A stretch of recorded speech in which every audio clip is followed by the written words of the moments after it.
Okay, so let's take a look here. Reaction kinetics. So 4.1, we have rates of reactions. So rate of reaction means how fast a reaction happens, how fast it happens. So the first point, rates of reaction is the change in concentration of products or reactants per unit time. Okay, so which means if you look at the formula here, the R stands for rates of reactions, and the square bracket here stands for the concentration. So the concentration here can be the concentration of product or the concentration of the reactants, and divide by time. So since the numerator is concentration, that's why the unit here is mole per dm cube. And the denominator is time, so that's why the unit at the bottom is second and end up with per second over here. So we have to understand the unit based on the formula given. So at the same time, we need to understand a little bit more because there are two situations here. We have concentration of products and concentration of reactants. Let's say, for example, if you have A as the reactant and B as the product. So we know that during the reactions, the reactant A keep decreasing in concentrations and the product B keep increasing in concentration. Okay, so because of that, we have to know that the situation will be like this. Let's say if I draw out the graph of concentration versus time. So you should expect A, right? Keep going down. Keep going down. Okay, for A. That's for A. And for B, it keeps going up from nothing and then it keeps going up. So until at the end, the concentration becomes the same. Okay, let's say I try to make it like this. So here is where the finish. Okay, so I make it finish at the same timing. Okay, so that is how. Okay, so basically to find the change in concentration, you just need to find the gradients of the 2 points. Let's say for example the first point and the second point. Okay, for reactants, first point and the second point here. So you just pick up 2 points and work out their gradient that represent the change of concentration. Okay, so we just move on to the next one, 4.2. So 4.2, you can see rates equation. A rate equation is different from rates of reactions formula over here. So this formula is different from this. Of course, left hand side is R, right? So this is also R. So they can equal to each other actually. Okay? They can equal to each other. So you can take the concentration over time equal to Ka, concentration A to the power of n, concentration B to the power of n. You can equal that. So now what is rate equation then? So you see the first point here. What they say is rate equations state the relationship between the rate constant. The rate constant is K, is K here. Okay, so let me write down. The rate constant is actually K. Okay, it's actually K. So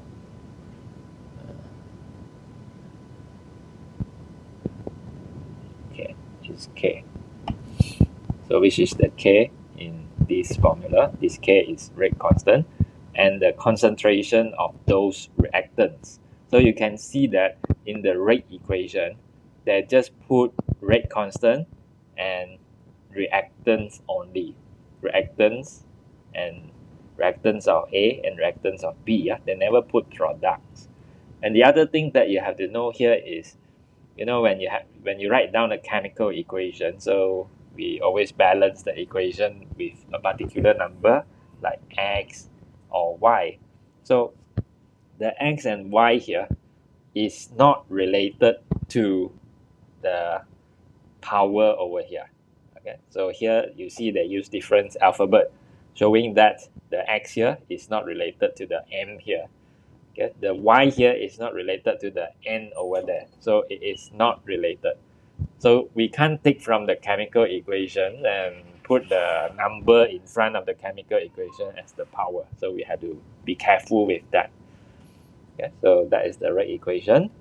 And if we can't take it from the chemical equation, then from where we know about this m and this n? So actually, we need to do experiment to decide on that. Okay? Through experiment, we can decide on that. Okay? It's not through the chemical equation, it's through experiment. So we will come to it in details on how to decide m and n. So let's move on first. So we will look at k first, the rate constant.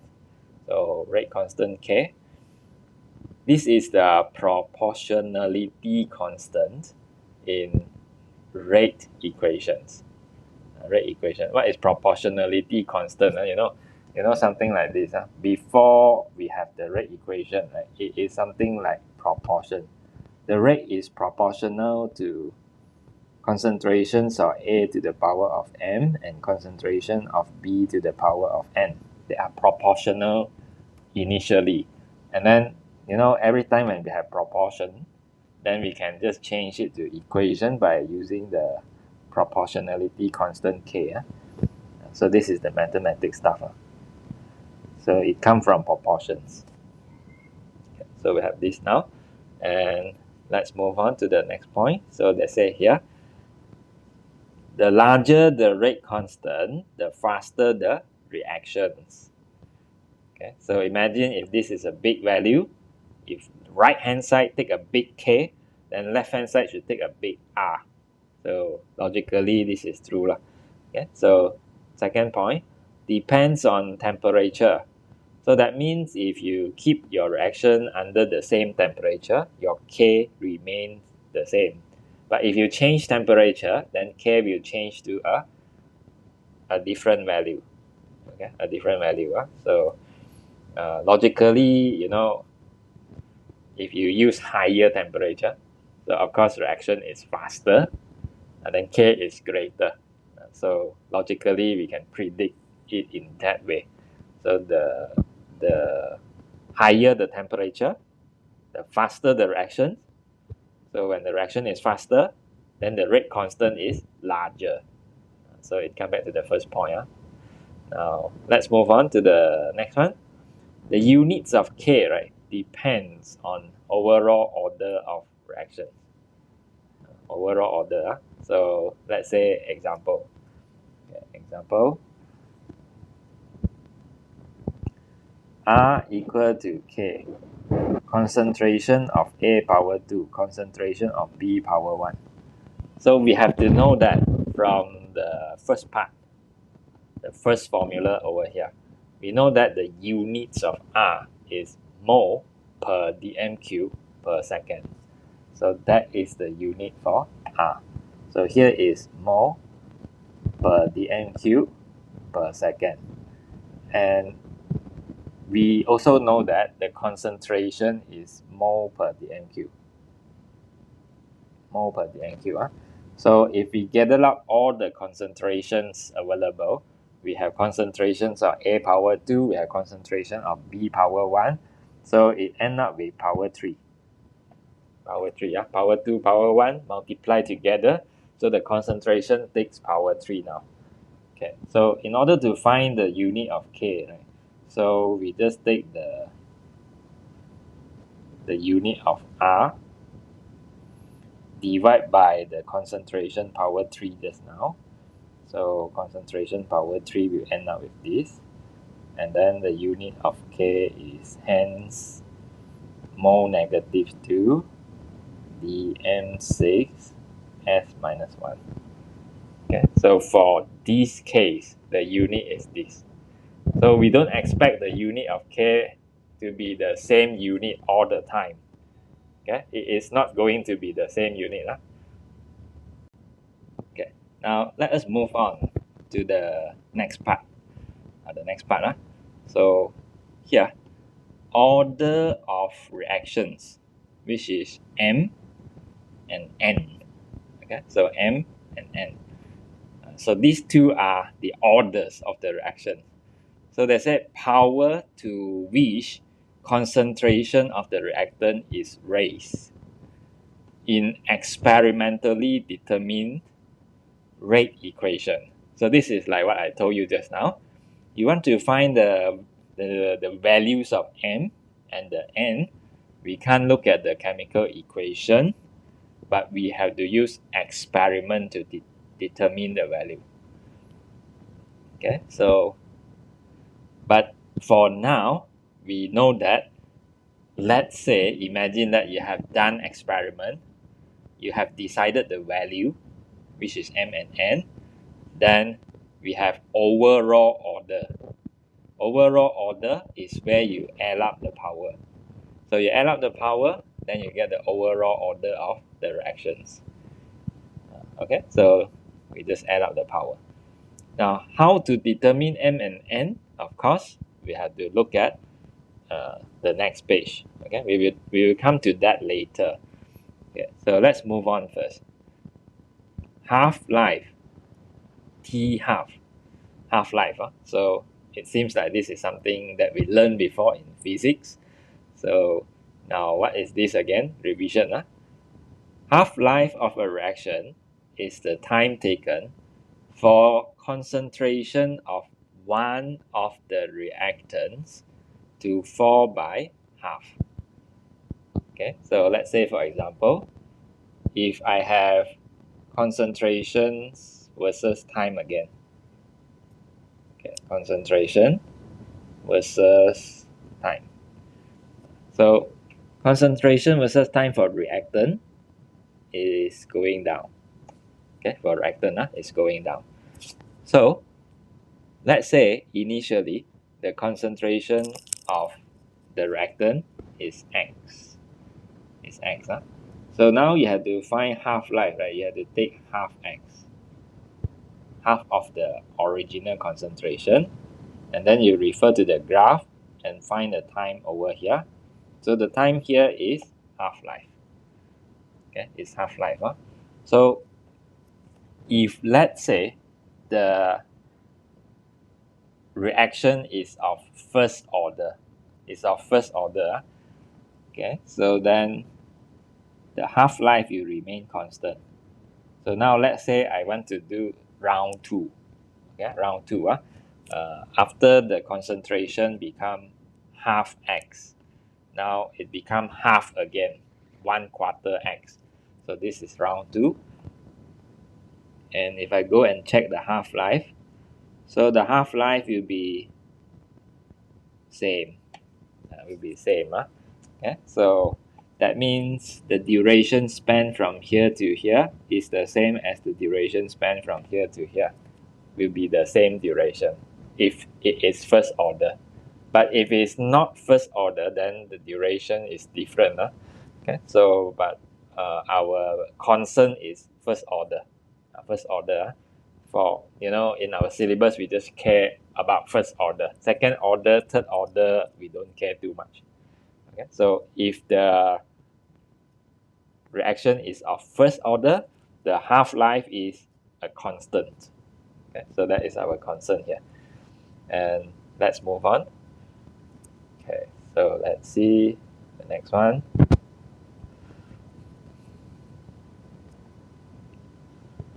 Okay, so we already know half-life. Let's see 4.3, order of reactions.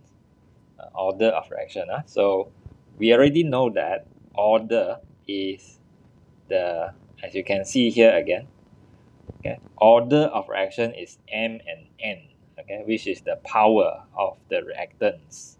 Okay, now in 4.3, we are going to look at different kinds of order and their graph. So first of all, as you can see here, order of reactions. So we have zero order. Zero order means a to the power of 0. So of course, mathematically, you should understand that a to the power of 0 is 1.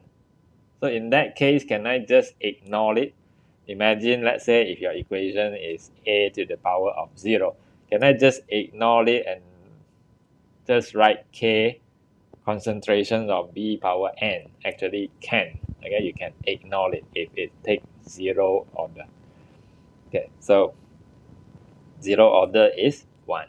You can ignore. So what is mean by zero order? Zero order means the concentration of A is not affecting the rate. It's not affecting the rate. The concentrations of A is not affecting the rate. Okay, so let me write down here.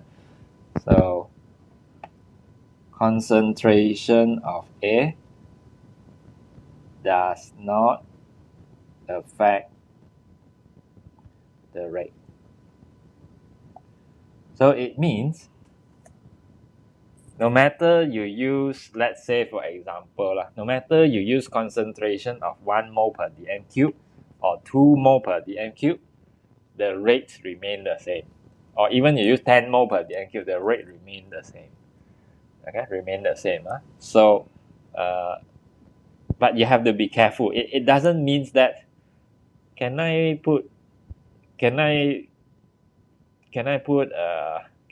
don't use A at all? So cannot.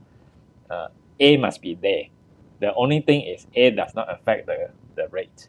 But you cannot say like, okay, since A is not affecting, I don't want to use A in my reaction, so cannot. You must use A in your reaction, but the thing is A does not affect the rate. Okay? So as you can see the graph here, so there are 2 graphs. Let's look at the second graph on the right.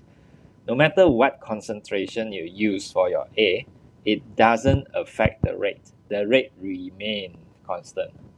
So no matter how big is the concentrations of A, it is the same. Okay, it's the same. But A must be there to change to make the chemical reaction continue. It doesn't mean A can absent. Cannot. So here the first graph that you can see, concentration versus time.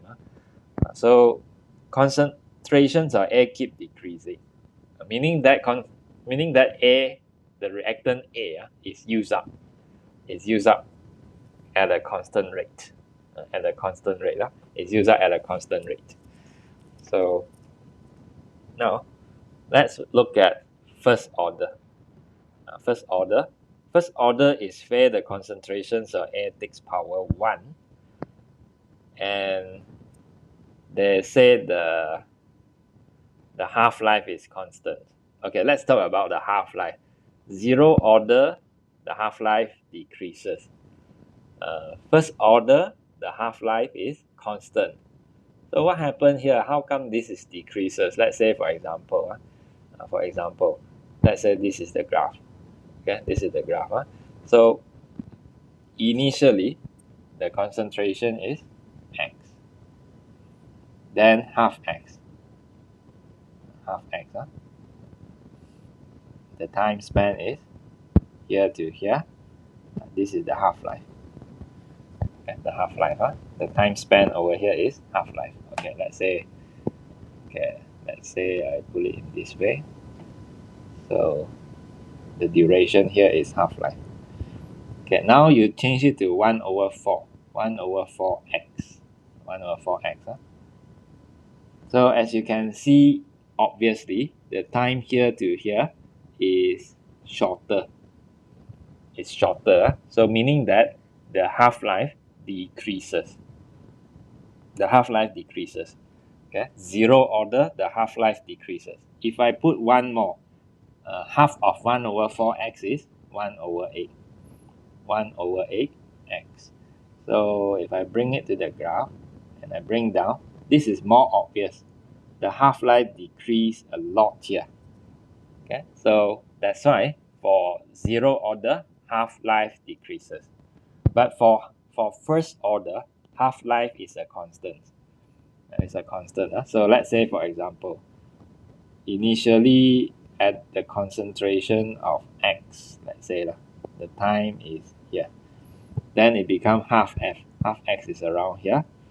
And the time span is so much. So this is the half-life. Then you change it to half again, which is 1 over 4. Then you can see the duration is same. So to make it to 1 over 8 again, then you can see the half-life is the same.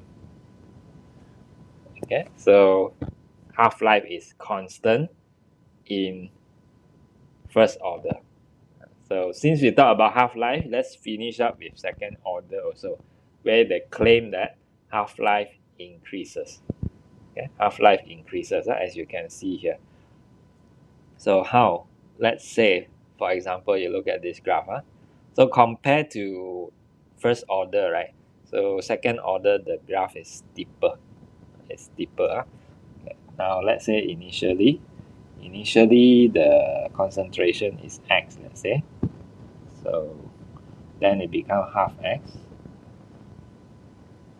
So initially the duration is quite small, and then it becomes 1 over 4x. So you can see it increases, the half-life increases, and then to 1 over 8.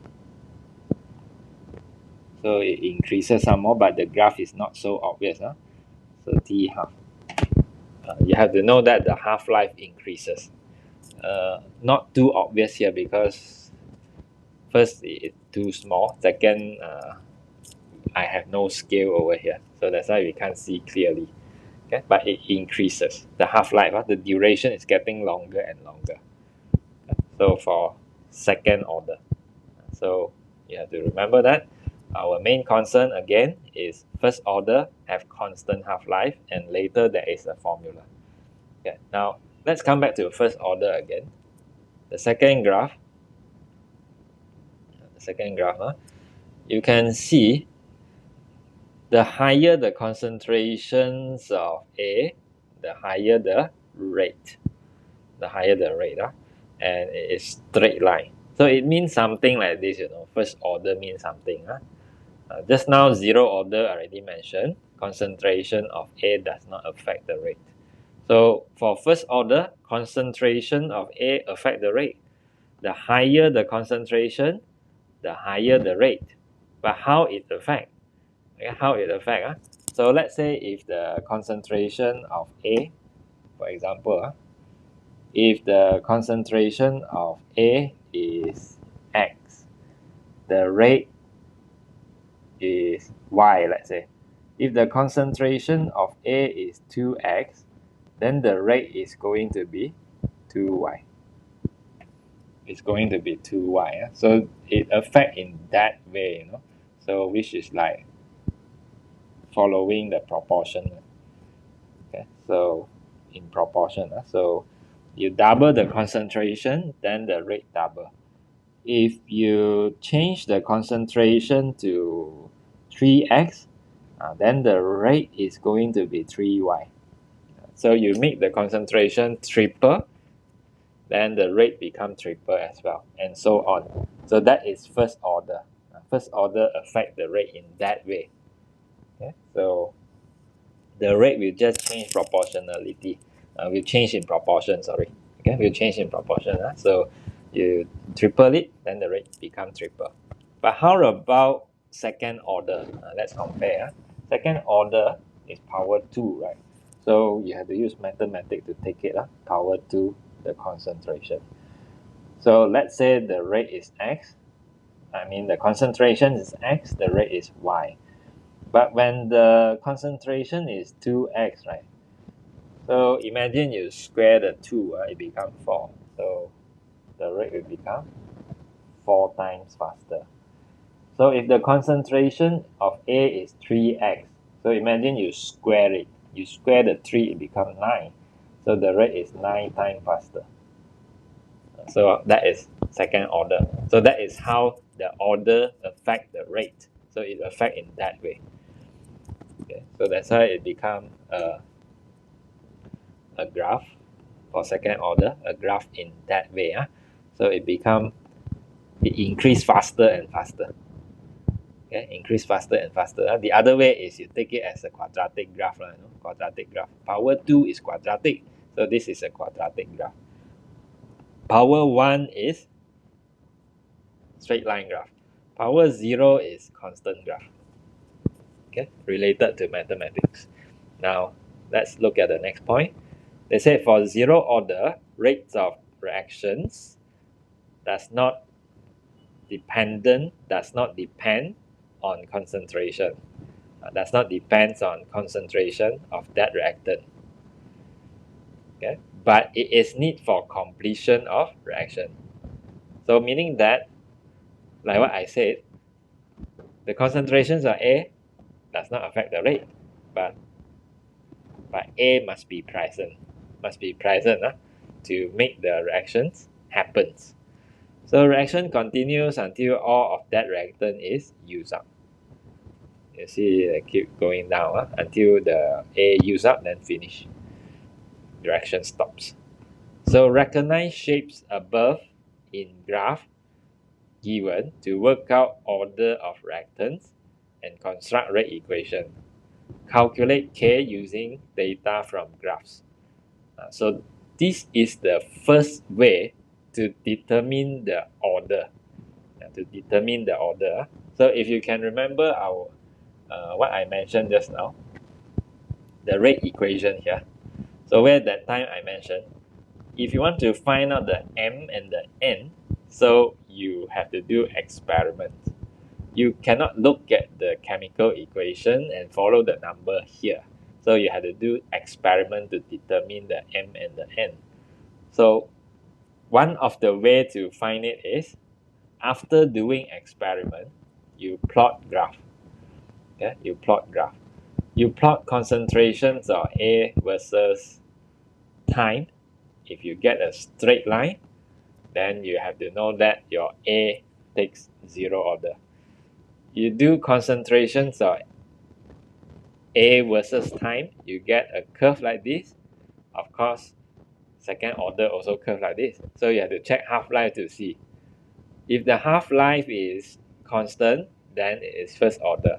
If the half-life increases, how it increases? Basically, it double, So initially, the half-life, let's say 2 seconds. Then the second round, the half-life is 4 seconds.